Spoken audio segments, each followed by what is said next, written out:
नमस्कार, जय डुग्गर, जय मां बोली। तुस दिक्खा करदे हो गुलिस्तान डोगरी खबरें की ते अ'ऊं आं तुं'दे कन्नै प्रियंका चौधरी। गल्ल करचै ते इक बड़ी महत्वपूर्ण खबर ऐ जेह्ड़ी ओह् आवा करदी ऐ ते जेह्ड़ी खबर ऐ ओह् किश घरें थमां जुड़ी दी ऐ। मकानें दी गल्ल होआ करदी ऐ, किश वाहनें दी गल्ल होआ करदी ऐ ते इ'नें तमाम मकानें गी ते तमाम घरें गी सीज़ करने दी जां फ्ही तमाम वाहनें गी सीज़ करने दी गल्लबात कुत्थूं शुरू होई ऐ, केह् मसला ऐ पूरा, तुं'दे नेड़े रक्खी देआं, तुं'दे समक्ष रक्खने दा प्रयास करगी। तुं'दी जानकारी गित्तै दस्सदे जम्मू कश्मीर पुलस ने आंतक जेह्ड़े फैलाने च मदद करा करदे न जां तुस गलाई सकदे हो कि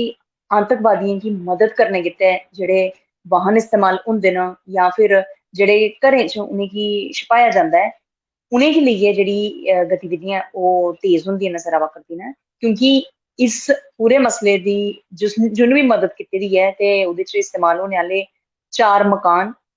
अटैच करने दी गल्ल गलाई ऐ। 3 जेह्ड़े गड्डियां न लोह्की बड्डियां उ'नेंगी जब्त करने दी मंजूरी ऐ जेह्ड़ी जम्मू कश्मीर पुलस गी जेह्ड़े हैडक्वार्टर थमां थ्होई चुकी दी ऐ। एह् कारवाई अवैध गतिविधियां रोकथाम करने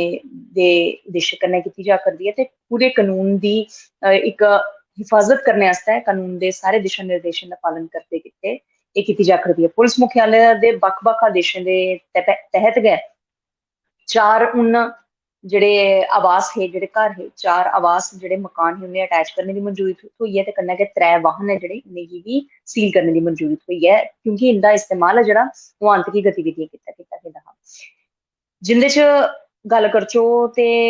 अवैध गतिविधियें च उपयोग च लेआने आह्ले जेह्ड़े 3 वाहन हे उ'नेंगी जब्त कीता जाग ते इंदे च 2 पहिया वाहन बी शामल ऐ। जि'यां मैं पैह्लें बी गलाया लौह्की बड्डी हर चाल्ली दी गड्डियां दा इस्तेमाल होआ करदा ऐ आंतकी गतिविधियां गी होर ज्यादा तेज करने गित्तै। ते हून पुलिस स्टेशन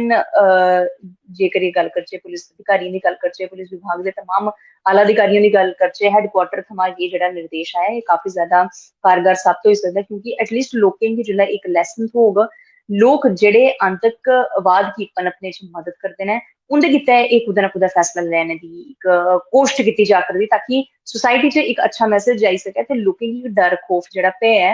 ओह् जरूर जेह्ड़ा डिपार्टमेंट दा बने दा र'वै ते चंद पैसें दे लालच मुजब जां फिर जेल्लै उं'दी तरफों प्रलोभन दित्ता जंदा ऐ केइयें गी ते डराई धमकाइयै उं'दे घर च कब्जा कीता जंदा ऐ अजें उं'दी जेह्ड़ी इक सूची ऐ ओह् त्यार नेईं होई ऐ लेकिन एह् सूची फिलहाल उं'दी ऐ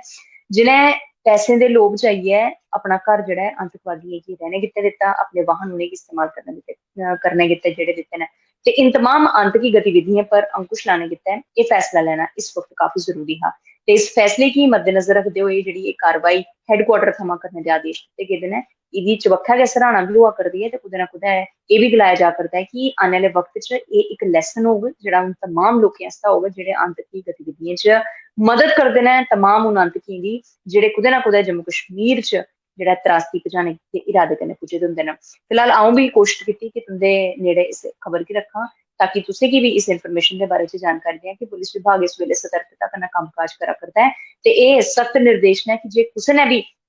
कुसै चाल्ली दी बी मदद आंतकियें दी कीती ते उसी ओह्दा खामियाजा जेह्ड़ा ओह् भुगतना पौग। फिलहाल हुनै धोड़ी तक्कर तुस मिगी इजाजत देओ। बने दे र'वो गुलिस्तान डोगरी खबरें कन्नै अ'ऊं परतियै तुं'दे कन्नै मलाटी करगी कोई होर नमां विशे कोई होर नमां टापिक लेइयै। जय डुग्गर, जय मां बोली।